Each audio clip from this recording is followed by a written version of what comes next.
At 16, Washington embarks on a bold career path, charting the properties of rich landowners. Surveying is perfectly in line with his ambitions. It allows him to rub elbows with influential families. At the same time, he can scout potential acreage for himself. We think of Washington as an Eastern planter with his Mount Vernon estate, but really he's our first Western hero. He looks to the West.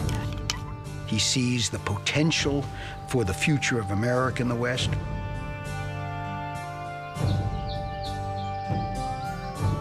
Mastering the frontier will give his resume a critical boost. But on the brink of the French and Indian War, he remains dangerously naive. His ambition blinds him to the frontier's perils, and the risks he takes there will almost cost him his life. Autumn, 1753. Both England and France are eyeing unclaimed wilderness to the west. The British Governor Dinwiddie of Virginia needs a messenger to deliver a warning to French forces moving into the Ohio Valley. At 21, Washington has just joined the Virginia militia, and despite his inexperience, can't resist the opportunity to impress his English superiors. George is so full of energy, is so full of self-confidence, and claims to have such great knowledge of the frontier, knowledge in many cases that he didn't really have, that Dinwiddie decides to commission him with this job. Deep in the Ohio wilderness, Washington meets with the French commander.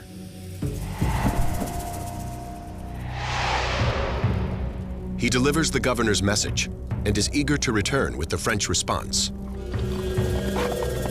But here, his inexperience and youthful recklessness catch up with him.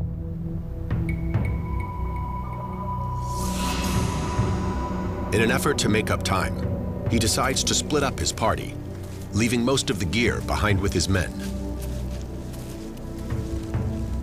He and a guide named Christopher Gist continue alone through the woods with no protection except their own muskets.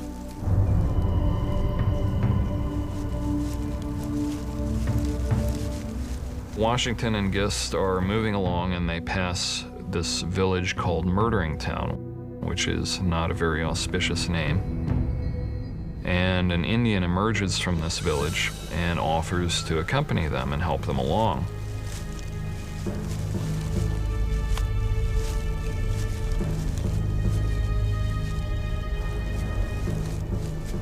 The Indian proceeds rapidly in front of them, ostensibly looking for something.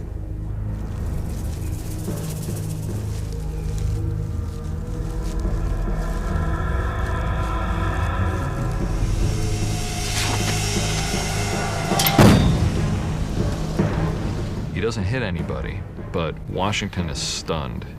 He doesn't know what to do. Gist reacts immediately and is about to blow his head off, but Washington makes him stop. Washington fears killing the man could spark hostilities between the British and Indians, so he lets him go. He immediately regrets the decision. Washington starts thinking, well, maybe I shouldn't have let him go after all, because now he's going to go get his friends. So Washington and Gist head off through the woods, going as fast as they can. They reach the banks of the Allegheny River and decide to build a raft. But it is poorly constructed, and the water treacherous. They hit some chunks of ice. Washington's off balance. He tumbles into the raging river. But Gist grabs hold of him, saving his life. The two men crawl onto a tiny island in the center of the river and hunker down for the night. But the miserable conditions prove an unexpected blessing. The next morning, the two men woke and saw that through the night it had become so cold that the Allegheny had frozen over, and they're able to walk across it. Washington's journal of the entire trip is published and it's distributed throughout the state of Virginia. This journal is the first in a long line of heroic embellishments. It downplays his mistakes and is carefully crafted to bolster his reputation. And for the first time in his life, he gets a little bit of fame. They detained me above 3 or 4 days. Fort Duquesne, Braddock's first objective, is held by the French and their Indian allies. It stands guard at the crucial forks, controlling all traffic through the Ohio country. To assault it is an ambitious plan.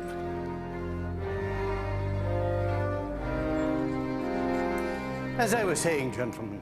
But before he even begins, the general runs into political problems. In North America. And he has given me Braddock expects the colonies to help pay for this military Let campaign. me acquaint you with the... But the governors of the colonies reply that their assemblies would prefer to be asked, not ordered. Pish, gentlemen. You cannot tell me you have not the power to make these little assemblies do the king's will. The matter is urgent. There is no time to be lost. I need not remind each of you that this expedition is an expensive enterprise. I cannot sufficiently express my indignation against the provinces of Pennsylvania and Maryland who refuse to contribute anything. As for the Indians, these savages may indeed be a formidable enemy to raw American militia, but it is impossible they should make any impression against disciplined troops. I have to say, this time I hope you'll be suitably impressed. General Braddock names George Washington one of his chief aides. Though it's not an official British commission, Washington jumps at the opportunity to serve alongside the highest-ranking British officer on the continent. The men are looking very good indeed. Yes, sir. The general orders daily parade ground exercises to keep discipline sharp. Charge your bayonets! Rest your bayonets!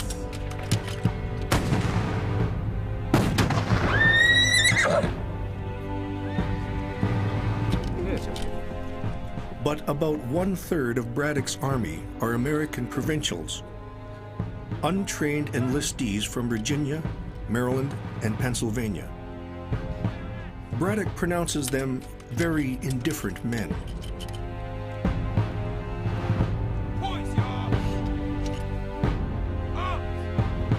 It isn't only the drilling that's unfamiliar to the Americans. Severe punishments for even small infractions provide a closer look into the army under King George than many Americans have seen before.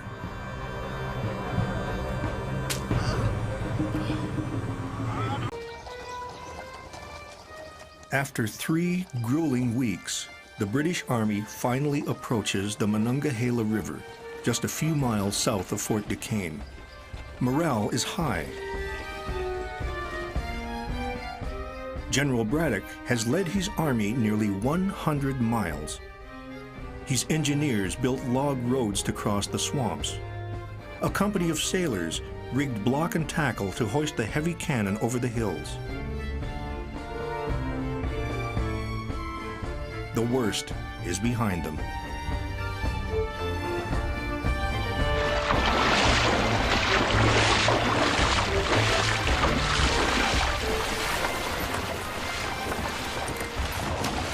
Once they reach the fort, nothing can stand in their way.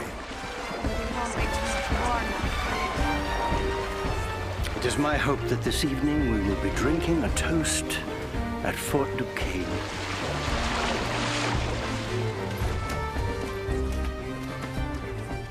Braddock has succeeded in transporting a modern army and its artillery deep into the wilderness. Washington is impressed. This is the kind of British officer the young Virginian aspires to be.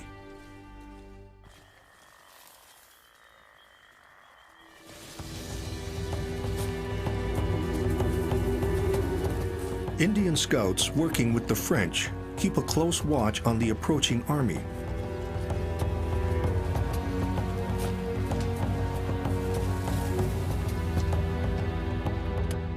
When word reaches Fort Duquesne of the advancing British column, the French realize their only hope is to ambush the British as they cross the Monongahela River. But their Indian allies balk, unwilling to take on the large enemy force. The French captain Léonard de Beaujeu dons Indian war dress and paints his face, a gesture of solidarity the British would never consider.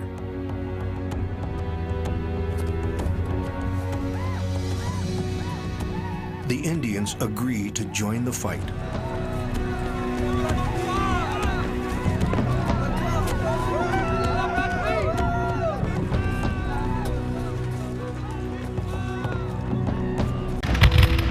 War. Today, George Washington is renowned as a fearless leader and brilliant military tactician. Some of that is true. His courage and bravery live up to the myth. Most of us are afraid of dying.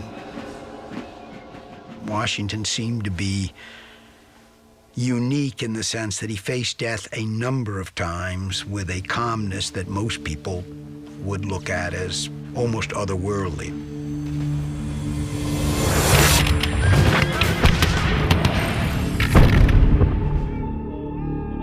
One battle from the French and Indian War will cement his courageous reputation. July 9th, 1755. Washington is a 23-year-old soldier fighting alongside British regulars against French and Indian forces. He accompanies an English advance guard when suddenly they're attacked from the trees.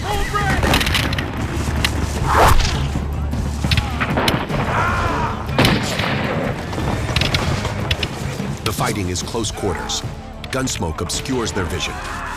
Bullets fly from every direction.